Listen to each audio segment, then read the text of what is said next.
the pastor called me up and he said to me that there's a woman that is over in Grenada at the moment. She has gone over there to kill your baby in the womb.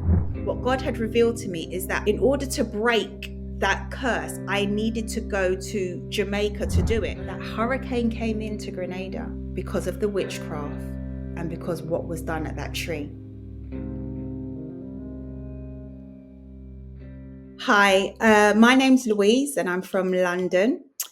And I want to share the testimony of how my son was redeemed from witchcraft that was done to me from in the womb. Back in my son's pregnancy in 2005, I was at church and the pastor called me up, and I was pregnant at the time. And he called me up and he said to me that at that time, my husband was having an affair with somebody. I didn't know that, but it all aspired, and that's how it came out. And he said to me that there's a woman that is over in Grenada at the moment, and she has gone over there to kill your baby in the womb. So he prayed about it. We cancelled it, and I continued the pregnancy. Then when I was like 29 weeks, I went into early labor, and there had been a lot of excess water in my womb. So I went into labor, and when I went into to early labor, the hospital had said that his lungs weren't developed yet, so they wanted to stop the labor. So in the midst of that, they'd given me some medication, and when they gave me the first set of medication, I felt kind of drowsy, and I was like, this doesn't feel good.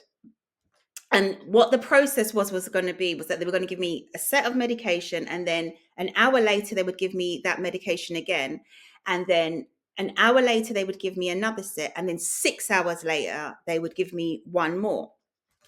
So I took the first one, and I felt a bit queasy. It didn't feel good. But at that point, I was thinking, I don't think I should take this second one. But I went and I took it anyway.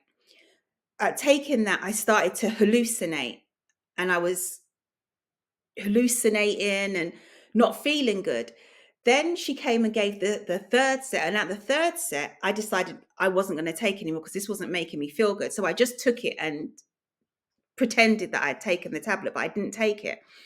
And in the midst of that, I kept on hallucinating. I was going in and out of consciousness. And every time that I would wake up, I would see the nurse was sat at the foot of my bed, just not moving. And I kept on thinking, why is she just sat there? Then during the course of the night, the doctor came in with paperwork, and she said to the nurse, get her to sign this. So the nurse said to me, can you sign this paper? So I said, no, what is it? And she said, we may need to take you in to give you a cesarean. So I said, no, I'm not signing anything. I said, because I'm not fully conscious. I don't know what's going on. So I said, I'm not signing it. So I didn't sign the paperwork. And I'd always said to God anyway that I never wanted to have a cesarean. So I'd already had 2 children previously. I'd never had no cesarean. And that was one prayer that I'd always prayed, that I would never be cut having my children. So I was adamant that I wasn't going to be cut anyway. But the sheer fact that I wasn't conscious, I certainly wasn't signing anything. Anyway, in the morning, I'd woken back up, the nurse still sitting there. I said to her, because at this point she didn't mention about the next tablet. And I was thinking, why haven't you said about me taking this last one? So she said to me, I said, where's the last set, the last tablets that I'm supposed to take? And she said, no, we're not giving that to you. And I said, why? She said, because we nearly lost you during the course of the night. She said that your heart rate dropped so low that we thought that we were going to lose you and then have to rush you into surgery to try and save the baby. So I thought, okay. Anyway, that stopped the labor. And then at 32 weeks, I went back into labor. So I still was early. Went back into labor. At this point now, they were just like, fine, have the baby. So as I had my son, when he came out, I could smell this like foul smell as he came out. But when he came out, he was limp. There was no crying. He was dead. So pediatricians, they all rushed in, resuscitated him. So he was, I think in the notes, they said that he was dead for 2 minutes, and managed to resuscitate him and bring him back round. And then they rushed him up to neonatal, the intensive care unit in the neonatal unit. And, I phoned my pastor and I said to him what had happened, and they prayed. And within a couple of hours, because he was on the incubator, it couldn't breathe or anything, he needed to be aided with the breathing. Within a couple of hours, he was off of the machines, breathing fine. And they ended up moving him out of the high intensity unit and just putting him on another unit. So within hours, he was, was coming around, and we've seen that the prayer was working. My son, going through his childhood, he struggled. He had learning difficulties, additional needs. So he very much struggled. And I would always find that whenever I would be do a long fast, or I would do like a long prayer, like sometimes I would do like a 7-hour prayer or something like that, he would end up being really sick to the point that we would end up having to take him to hospital a lot of the time. And I would notice this, but I would always see this as a pattern, and I would think, I can't afford not to do these prayers. But I always knew that there was going to be attack on his life when I done it. So I had to prepare myself, that where I knew the enemy was saying, I don't want you doing this, but I knew I had to. So it would be this push and pull for me to do my fasting and praying, but I knew I had to do it. So we, went along this, and always praying and believing that he was going to get his full healing. And that's something that I just believed that would happen for him. Fast forward to 2022. During a period, I had been experiencing a lot of supernatural events that had been going on in my life. And the Holy Spirit had just been manifesting himself in so many different miraculous ways. I had been praying, and obviously all continually and always praying about my son, for him to have his deliverance. And I had read this book that was from James Koalia, called Deliverance from Deep Darkness. And when I had read his book, there was a section in there that he had referred to another minister about how you take somebody out of regions of captivity. And it was in there. There was a bit in there about a child that had been taken out of their region of captivity they had autism. And when I read what had happened and with that child, because this was something that had happened from in the womb, I thought, oh my gosh, this sounds like what had happened to my son. Because obviously I knew that he had been cursed from the womb. So at this point now, I was like, I need to get that book. So when me getting that book, I read it and I was like, right, I need to do this. I need to take my son out of these regions of captivity. But in the process of that, God had said to me that basically I had to be taken out of regions of captivity before I could take my son out. So I went through that process myself and went through a whole set of deliverance. And Yeshua actually came and showed himself to me in the process of that. In 2001, Yah had showed me that the reason that I had all that excess fluid in my womb was because when she had gone to Grenada, and whoever she had paid to do this, what they had done was they had this big cast iron. So it was like a cauldron that he had showed me. So I saw this vision of this cauldron, and what they had thrown in there was a fetus. And what that was supposed to do was to drown my son from in the womb. So which made sense as to why I had had all of this fluid. So he had showed me this in 2021. And at that point as well, what God had revealed to me is that in order to break that curse, I needed to go to Jamaica to do it. Now, although what she had done, she had gone to Grenada to do it, where my family is from and where their dad is from, and he was born in, like, I'm not born in Jamaica, but his dad is actually born in Jamaica. And so God had said to me that we had to go to Jamaica to break this curse, and that would stand as a point of contact to do it for Grenada. So I was aware that that was something that I would have to be doing. So I'd been praying about that. But in 2022 was when a whole lot of supernatural events were happening and things were being revealed even more. So after I had gone through my deliverance, which was in January of 2022, my son was going to be turning 18 in March of that year. So I knew that I felt that in the spirit that something had to have been done before he turned 18. So in the previous there, when he had turned 17, I was thinking, right, we've got to get to Jamaica now. So I'd been praying about this. Has been something that had been heavy on my heart, that we needed to get to Jamaica. And I was thinking that I needed to get there before he turned 18. So when this book had come about and I was saying now I was going to do his deliverance, I'm thinking, right, well, it's January, we're moving into February, maybe we're going to go to Jamaica now before he turns 18. So I'm believing in that God is going to do these things for us. So in February, I'd said to my son, what do you want to do for your 18th? It's going to be your 18th. How do you want to spend it? And he just broke down in tears and he was like, I don't want to turn 18. I don't want to turn 18. And I was like, oh my gosh, he's confessing these things out of his life now. So it kind of brought me into a place of panic because I was like praying and trying to rebuke what he was saying, because he was now saying, I don't want to turn 18.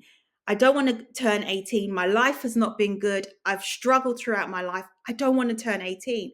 So I'm rebuking this and I'm praying and I'm saying to God at this point, please, we need to do something. He needs to get his deliverance, because he's actually confessing that he doesn't want to get to that milestone.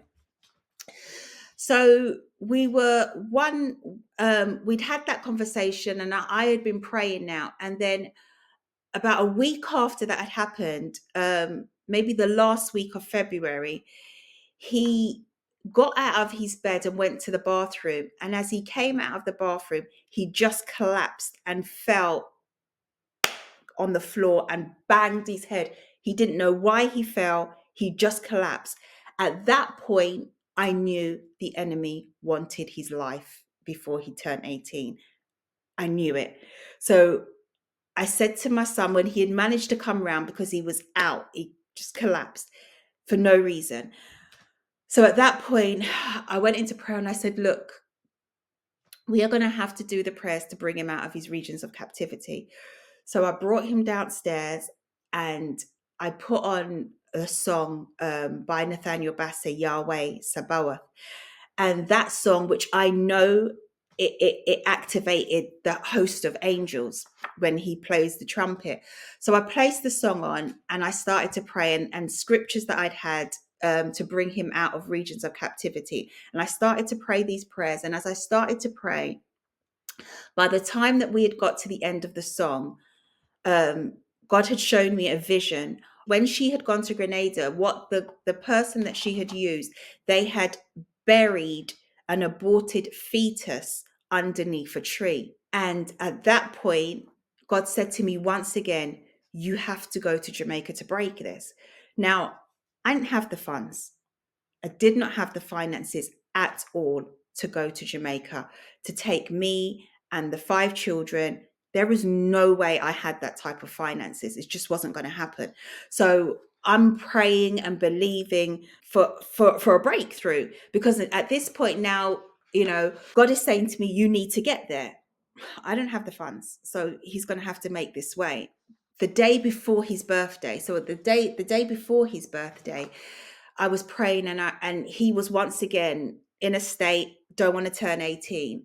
And I said to God, what am I going to do? Because I said, we need to break this. My son was born at 7:33 a.m. on the 7th of March. And he said to me, before 7:33, you have to make sure that he renounces every witchcraft and every curse that's been spoken of his life. And then you have to start to speak life over him. And he has to speak life over into his next 18 years.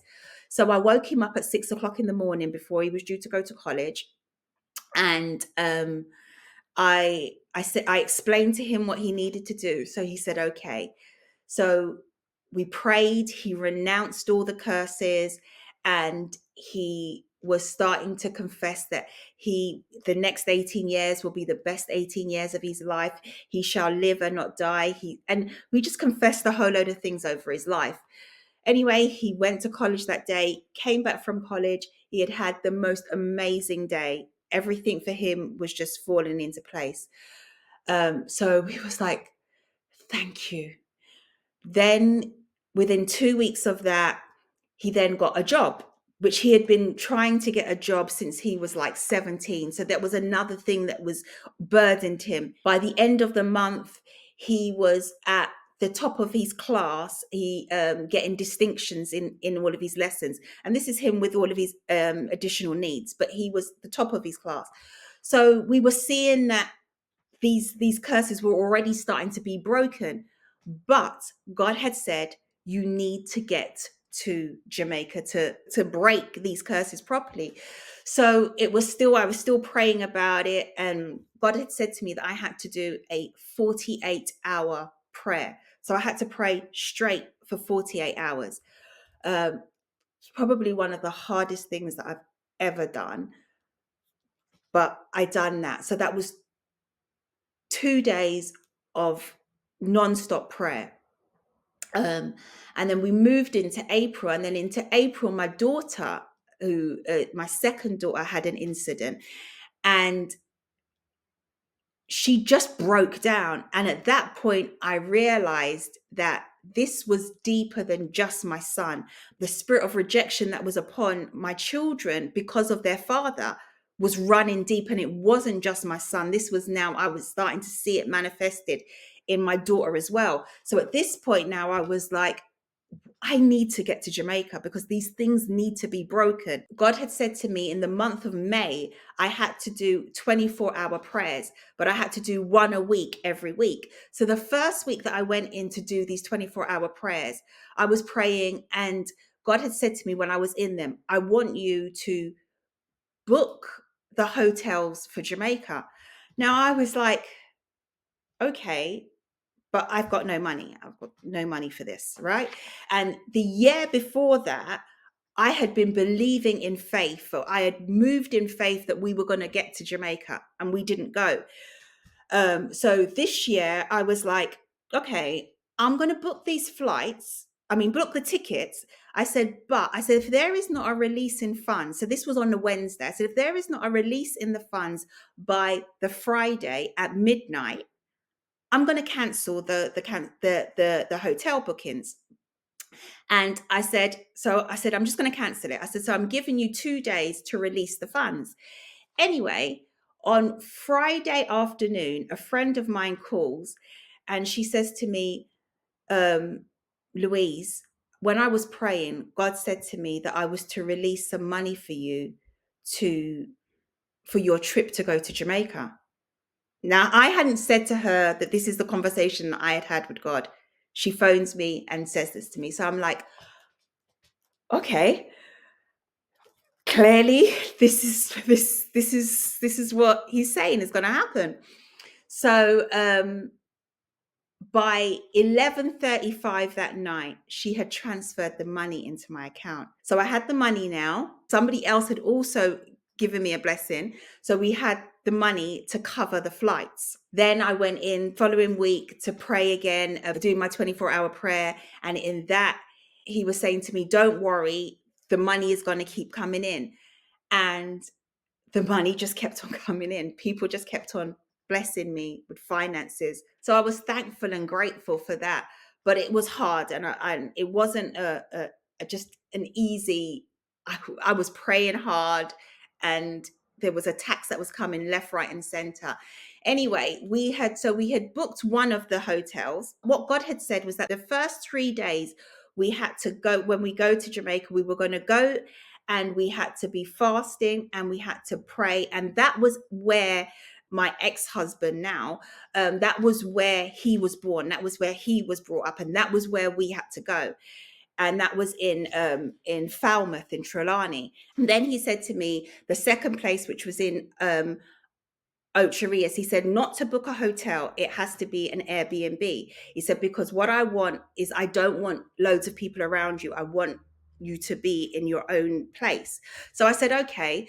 So I knew that when I had provisionally booked, that the second place, which was for Ocherius, wasn't the place that we was going to stay.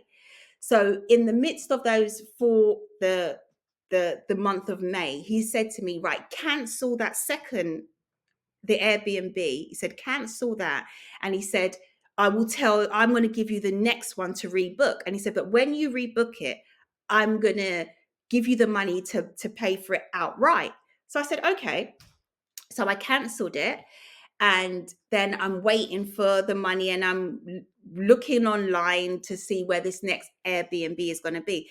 And bearing in mind, because I didn't have the finances at all,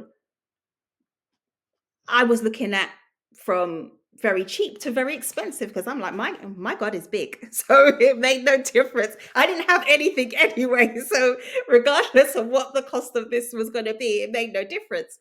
So anyway, on the Saturday now, on one Saturday, somebody came and gave me £500. And I said to God, I laughed and I said, well, that's not going to get me my Airbnb in Ocherius for 7 days, is it? Anyway, the following week on the Tuesday, a friend of mine sends me through some Airbnbs. So as I'm going through them, God says to me, that's the one. So I'm like, okay. So at that point, I hadn't looked to see, like, and when you get to the bottom, I saw how much it was, the cost of it. And it worked out that it was £570 for this Airbnb in the heart of Ocherius, 3 bedrooms. And I was like, that can't be right, because the minimum that you was looking at was like £1,500. But bearing in mind, on the Friday, I had just been given £500. So I had the money to pay for that Airbnb outright, just like he said that I would. So that was done. So that was covered. The first hotel had been covered because a friend of mine, she had been praying and asking if she could come on this holiday with us. So she had said, I'm going to pay for the first hotel. So she paid for the hotel in Falmouth, and I paid for the hotel, the Airbnb. So everything was covered. All the flights was covered. Everything was covered for this holiday. So now we were ready. So I had been praying. There'd been a lot of prayer being done, but also as well, what in that season God had been preparing me with. He said that not only was I going there to break the curses for my family, but what I was going to be doing was to be dealing with the curses of the land in Jamaica and the territories and the ruling demons that was in the territory, and I was going there to deal with that. So in the midst of all of what I was trying to get sorted with the holiday, I was also having to do a whole load of research to see what demonic entities and what is the spirits that is ruling the island. And so what was revealed to me was that the marine kingdom was very much the demons that was ruling that island, which rules the Caribbean. That kingdom, the marine kingdom, is a kingdom that is very much steeped in sexual immorality. It's that type of sin, and which is heavy in Jamaica. So the marine kingdom. So that was something that I had to be dealing with. I had to make sure that I was praying to make sure that any sins that I may have been operational in, that I may have, which is sins that was very to the land, I had to be dealing with. And I remember one time, so one of the ladies that's in my prayer group that I run, she called me whilst I was doing my 24-hour prayer. And I don't normally take calls when I'm doing it, but the Holy Spirit prompted me and said, take that call. So I took it. And she said, is there anything you want me to pray about for you, Lou? And I said, yeah. I said, I feel like I'm carrying the spirit of gluttony. And she said, why? I said, because every time I seem to be coming out of a long fast, I said, I'm just eating normally. It's like my stomach hasn't shrunk, and it doesn't make sense. It's like it's gluttonous, the way that I'm eating afterwards. And I said, I feel like I'm operating in that spirit. So she said, let's pray about it. So when she started to pray, God revealed to her that spirit was a spirit that was from my ancestors from Jamaica because of slavery. So what they would do is that they were eating in excess because they didn't know where that next meal was going to come from. So when God has been saying to me, you need to make sure that you're praying about all of the spirits that are in the land and that are operational and that have dominion there, that was one of the spirits now that was manifesting in me that I had to make sure that I had dealt with before I went to the land. So I was like, wow. And then when we were praying, she said to me, Louise, I believe that when you go to Jamaica, there's going to be something that you do in regards to a tree. I hadn't said to her about the whole thing that had happened, that God had revealed to me about the aborted fetus being buried under the tree. So when she said that to me, I said to her, well, that makes sense. I said, and then explained to her what had happened. Fast forward, I went to Jamaica with £150 spending money. I was like, I don't know how this is going to work, but you've done it so far, so you'll do it again. On the day of us going, I was under serious spiritual attack. Just things just kept on happening one after the other. And I was just like, at that point, I was just like, I don't even want to go. It had just been just bombarding with stuff. And we got on the plane. And when we got on the plane, I just finally said, you've done it, Father. You've done it. I'm here, and let your will be done. I was feeling very disheartened because I had £150. Like, where is £150 going? This is for food. This is for them to have fun, because he was saying you're going to have fun. And I'm like, on £150, I don't know how this is going to work. But anyway, so we get there. When we get to the hotel that we were staying at, we're like, oh, it was really beautiful, lovely place. And we put down our bags. Now, what God had said to us that we had to do was, when we got there, we had to fast until 6 o'clock that day. And he had given us prayers that we had to pray for those 3 days. So we came in, we put down our stuff, and we said, oh, let's just look around the area first before we come back and do our prayers. So we all went out, and we went to like the next, it was like a bar and restaurant that was next door to our restaurant. So we went in there, and there was this humongous tree. The roots were humongous. And we were all like, oh, wow, this tree is amazing. It's humongous. So we're standing there, we're all taking pictures at this tree and like, wow. Anyway, go back into our hotel and we do our first set of prayers. So as we start to do the first set of prayers, what he had given us, which was in this book, and it was on the marine kingdom, prayers to break the spirits of the marine kingdom. So we were doing these prayers, and as we were doing the prayers, God said to me, tomorrow I want you to go and do the prayers at the tree. So I was like, okay. Didn't really think much of it, but I was just like, okay. That was that. That night, I then went into an all-night praise and worship because I was just so grateful and in awe of what he had done. We was in this beautiful place, and all of a sudden, everything was just coming together. It was about 3 o'clock in the morning. Thunder and lightning started. So I opened the doors and I was standing outside. In front of me was a pillar of cloud, and the thunder was roaring and lightning, but it was nowhere else in the sky.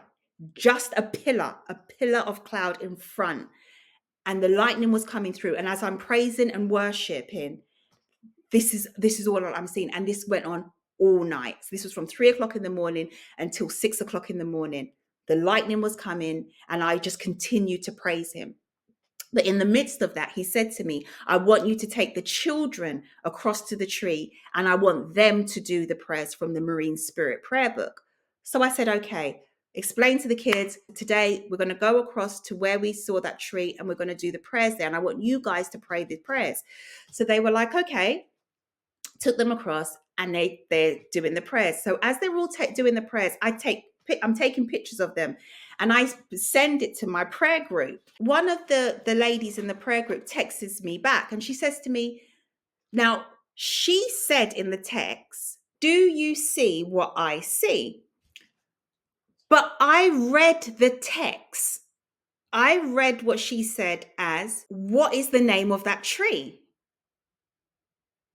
Completely different, but that was what I read. So there was this guy that like a caretaker for the compound. So I go over to him and I'm like, what's the name of that tree? So he said, "Oh, it's the cotton tree." So I said, "Okay." He said, "Also, they call it the Dracula tree over here." So I said, "Why is that?" He said, "Because of all of the bloodshed." He said, "People will come and do sacrifices at that tree and they bury dead bodies. People have been murdered and buried underneath there." So I said to him, "Oh." So I said, "So like aborted fetuses and umbilical cords and all of those things would be underneath the roots of this tree as well." So he's like, "Yes, yes, man. Yes, yes." I'm like, "Okay."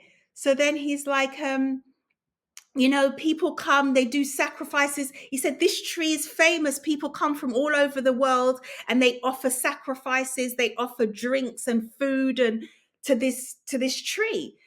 So I'm like, okay, this is now making sense where God is saying to me, this is the point of contact where the kids needed to be praying, because obviously he'd shown me that the aborted fetus had been in Grenada, buried underneath the tree.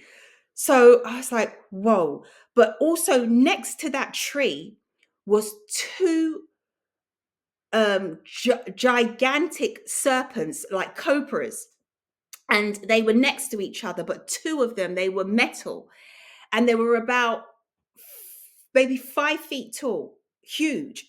But the roots of the tree was intertwined into these serpents. So obviously, when he had now said to me about what this tree represents and that how it is, this is basically used for witchcraft, it changed the nature of my prayers. So I went now at this tree and I'm doing some warfare prayers and I'm canceling these things because now I'm having a different understanding of what this tree is. So anyway, after that finishes, I then go back and read the text properly. And she says, do you see what I see?" And what she was saying is what she saw, the tree looking like a female with breasts and a womb, which I could see now afterwards. But had I had read the text and what she had said, I wouldn't have asked anybody else about the tree, because I would have just been studying the tree and looking and saying, "Oh yeah, I see it." So, you could see, but the actual tree looked like a woman. So after we'd done that, we went away, went and had fun and was doing what we was doing. And then that night, once again, I went into my praise and worship. As I was in praise and worship, Yah then said to me, "I'm going to give you a series of prayers that I want you to pray. And as you pray these prayers, but I want you to go back to the tree and to do it again." So it was me, my daughter, and my friend that was with us. So we were going back to the tree the following day. I had a series of prayer points that we were going to pray over this tree. So I'd written them out, which the Holy Spirit administered to us. And because this tree was humongous, we couldn't stand together into it. We was going to stand at different points of this tree.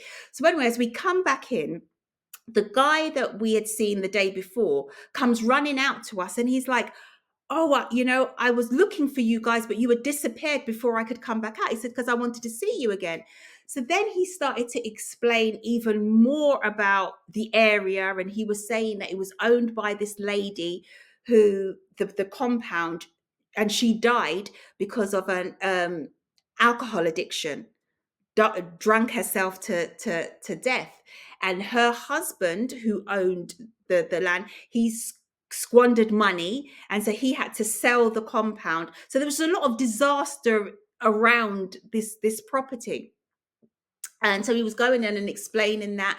And then he started to say, so I said to him, "Do you understand that this tree is very demonic?" So he said, "Yes." He said, he said, I'm a Christian." He said, but he actually lived on the compound behind this tree. And he said that often he would feel oppression, that, you know, demons would be sitting on him, and he would feel the demons walking around on the compound. So he was very aware of the demonic presence in there. And he's like, I've said to them on numerous occasions, to the new owners, you need to cut down this tree. You need to get rid of those serpents. And I said, well, you know, I said, you can't just go in and destroy altars without having authority to do that. I said, because when you go in and you start to do these types of things, if you don't have the backing of God, you'll set yourself up for, you could basically, you could die. I said, because the enemy will come at you if you're not at that stage to be able to do these types of things. So anyway, I explained to him we were going to come back and we were going to pray at the foot of the tree. So he's like, yeah, okay. So we stood at the foot of the tree, and we started to pray these prayers. So as we're praying these prayers now, I'm starting to feel about like 100 mosquitoes biting me from behind, and I'm whacking that away. And the guy, the caretaker, he's quite far away from me, but he could actually see what was going on. So he comes over and he's like trying to whack these mosquitoes away from me. So anyway, we leave there, and at that moment, everything shifted. So when we had been there previously, everybody was so courteous and friendly and cordial towards us. It was like there was a shift, and all of a sudden we were feeling hostile. There was hostility towards us. So nobody was friendly to us anymore. There was just like a spirit of heaviness that was very much in the area now. And we could just see that something, when we had done those prayers, had shifted the atmosphere. So we went back to the hotel. And as we was at the hotel, now it was sundown. And we was noting, as we were sitting out on the veranda, that we was thinking, why is it still bright? But it's sundown. It should be getting darker. But above where we had done the prayers, where the tree was this bright light. And it was like a portal that was above the tree. And we were like, whoa. So we're sitting there and we're watching this, because we were seeing that this is not making sense. It was like there was this massive portal around the area of where we had done the prayers. And as it was getting darker and the sun had completely gone, still above that, the area of where the tree was, it was still a bright light. Like, it was bright. So we were like, I don't know what we did, but something moved. And at that point, we were all like, you know what? We just want to get out of here. So when we could understand, when God had said, after those 3 days, you are to get out and go to Ocherias, we kind of understood now. We was understanding why, because everything had shifted and we just knew we couldn't be there anymore. So the next morning, our driver was due to come to us at 11 o'clock. And we went out for breakfast. And when we went out for breakfast now, my son was sitting at the table and he was just starting to sweat. And he was sweating profusely. And he was like, Mom, I don't feel well. I don't feel good. And at that point, I knew. I was like, okay, the enemy does not want us to leave. We could see that. All of a sudden now he was saying, I'm going to collapse. He was weak, and we were trying to, obviously, we're in the breakfast area, and we can't really be laying down some serious prayers. So we're trying to pray underneath our breath and trying to get him back into the hotel room, because at least then we could have put the air conditioning on and we can be praying. So eventually we managed to get him up.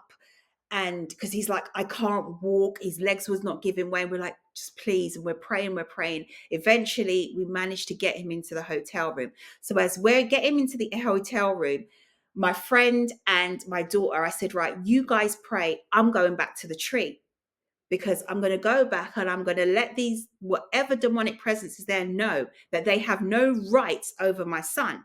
We've cancelled this and they are not claiming his life. So I go and I'm doing the prayers. I'm praying. come back into the room, and my son is sitting there. At this point now, his tongue is muted. He can't say anything. He can't walk. He can't stand up. He's just really lifeless. And they're trying to get him to speak it out of his mouth that he is delivered, that he is redeemed, that and we're trying to get him to speak this. Eventually his tongue starts to become more loose as we're praying for him, and he's starting to say, I am delivered, I am delivered. Once again, I put the song that of Yahweh Sabaoth back on, because I know that this releases hosts of angels. So that song is playing in the background, and we're praying for him, and we're trying to get him up. So we eventually we get him to stand up, but we're supporting him. But he's managed to stand up. Prior to that, he couldn't even stand up on his legs. So we managed to get him up, but he was on tippy toes and he wouldn't put his feet down. And we're like, no, you have to put the soles of your feet down on the floor, because where the soles of your feet tread upon, that is given unto you. Claim this territory. You claim it. So we were trying to get him. He wouldn't put his feet down. Eventually, he manages to put his feet down, and he's singing the song. So the more that he starts to sing the song Yahweh Sabaoth and singing along, the stronger he's getting. And then he's starting to be able to walk himself without us unaided him. And he's got his hands up and he's praising and worshiping. And as he's praising and worshiping, by the time that the song finishes, he's got his total deliverance. By the time that the horns blow at the end of that song, he is walking total deliverance. You wouldn't have known what had just happened that 10 minutes prior. Complete deliverance. Anyway, by this time now, it was about 10:30, and the driver was due to come to collect us to go to Ochi. So he came early. We were so thankful for that. Managed to pack our stuff up. But what God had said to us was, as we get in the car and we're driving away, don't look back until we leave that parish. So he said, until we cross the border into the new parish, don't look back. And it was just, I felt that it was like that thing of Lot's wife, don't look back. So I explained it to the children. I was like, when we get in the car, you look forward, you look ahead to where we're going, and don't look back until I say you can. So we said to the driver, can you let us know when we, cross over into the parish of St. Anne's? So he's like, yeah, no problem. So when we cross over, we were all like, okay, sigh of relief. So we get into Ochi.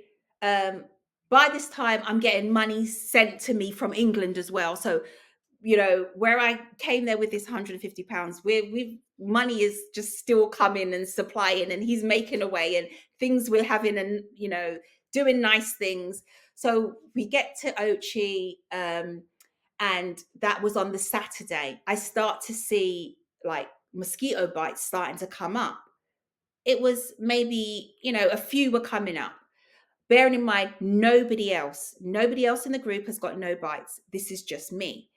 So still didn't think anything of it, because, we're in Jamaica, you're going to get mosquito bites. By Sunday night, I started to see about 100 mosquito bites coming up on me. By Monday night, I had over 200 mosquito bites on me.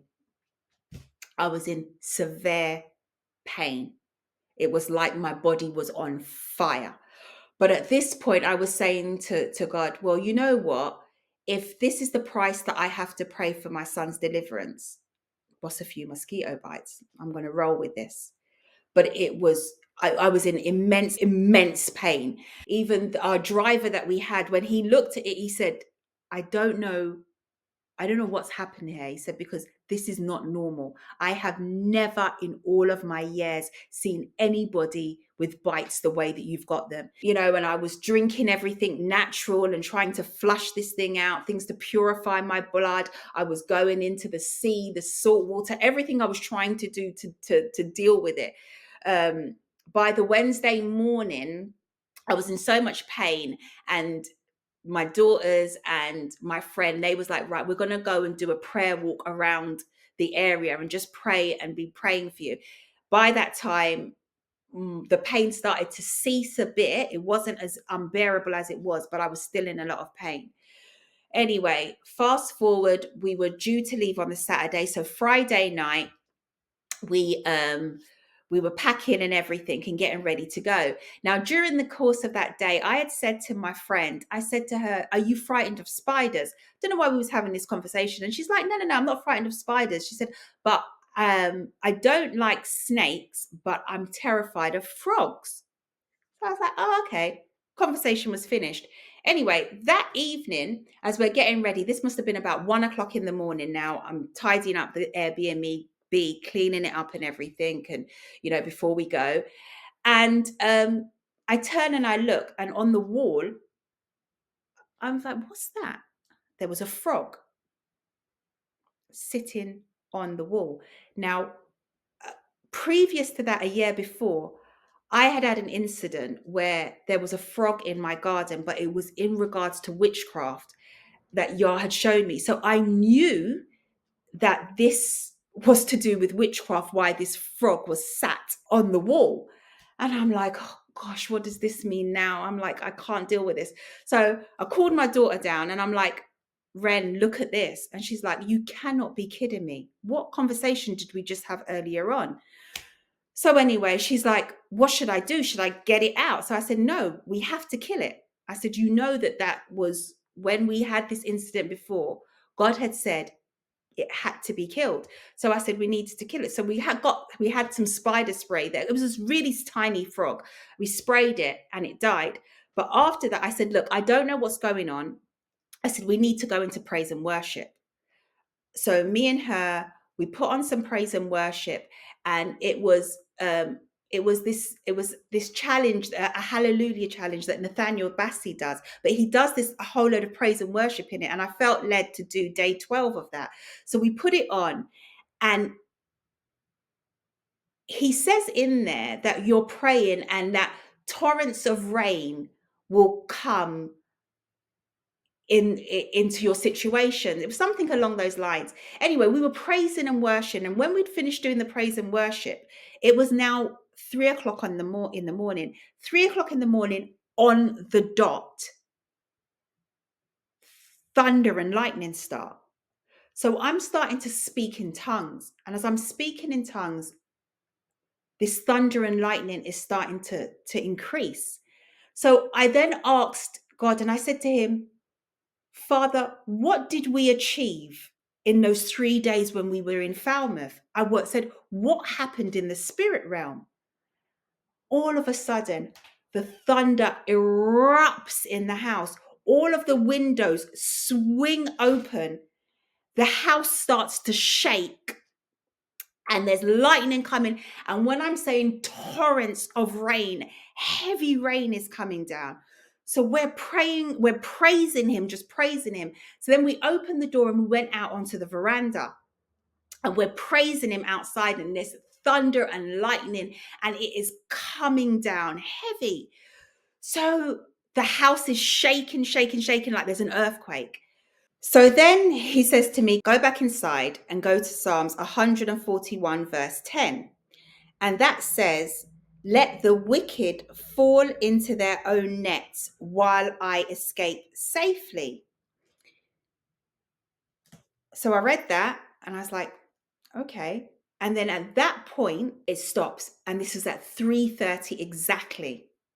Everything stops. And God says to me, "Go to bed now." So I said, okay. We wake up in the morning, everybody's getting ready to go to the airport. And when my friend comes down, I said to her, "Did you hear the thunder and lightning last night?" So she said, "I started to hear it." And she said, "And then all of a sudden I went into a heavy sleep." And I said to her, "Oh." So she said, "And I had a dream." And she said, "In that dream," she said, "I saw us all like we were in an apartment." And she said, "And there was floods, but she said we were all safe." And I said, "Oh, wow." I said, "Well, I got Psalms 141, verse 10 yesterday, and it said, 'I will let you escape safely.'" So anyway, we get to the airport, and as we get to the airport now, she shows me a video, and it says, "Breaking news, that there is a hurricane on the way to Jamaica. So we're like, okay, you got the dream of the floods. I got the scripture where it says, I will get you out safely. By the time that I get back to England, the mosquito bites that were on me are starting to disappear. Just disappearing. By the following day, the Monday, no mosquitoes back on are on me. Now we're starting to watch, because this hurricane, we're starting to I'm watching on the news about the hurricane, because obviously this is now he's got me out. We was in Jamaica, all of these things that happened. So the hurricane comes and it goes to Barbados, and then it goes to Grenada. And when it goes to Grenada on the Tuesday, it basically wipes out a lot of Grenada, and a lot of Grenada, where like at certain parts of there, 90% of the island took a hit of that hurricane. So I was like, okay. Then as it's now traveling to Jamaica, so as it's going to Jamaica, that night, as it was on its way to Jamaica, all of the mosquitoes start to come back up on my skin. So they'd all disappeared. That night, as the hurricane is on its way to Jamaica, as it's going through Jamaica, I've got all of these mosquito bites come back up on me once again. I'm in pain. I'm praying, and I was in so much pain that I was trying to do praise and worship, and I couldn't even bear it because I was in so much pain. But these had all come back up. By the time that the hurricane had left Jamaica, all of the mosquitoes had disappeared again. Just like that. So then he gave me Isaiah 6, and he gave me 6 to 13. And in that it said, then I said, Lord, how long? And he answered, until the cities are laid waste and without inhabitation. The houses are without man. The land is utterly desolate. The Lord has removed men far away, and the forsaken places are many in the midst of the land. But yet a tenth will be in it, and will return and be for consuming. And as a terebinth tree, or as an oak, whose stump remains when it is cut down, so the holy seed shall be its stump. And I was like, whoa. And he was like, that hurricane came into Grenada because of the witchcraft and because what was done at that tree and the curses, what was done there. And also as well, which is another interesting thing, which I just want to point out, that the hurricane was called Hurricane Beryl. And it talks about in Ezekiel that the stone beryl, that as he sits on his throne, it's with beryl, the stone beryl.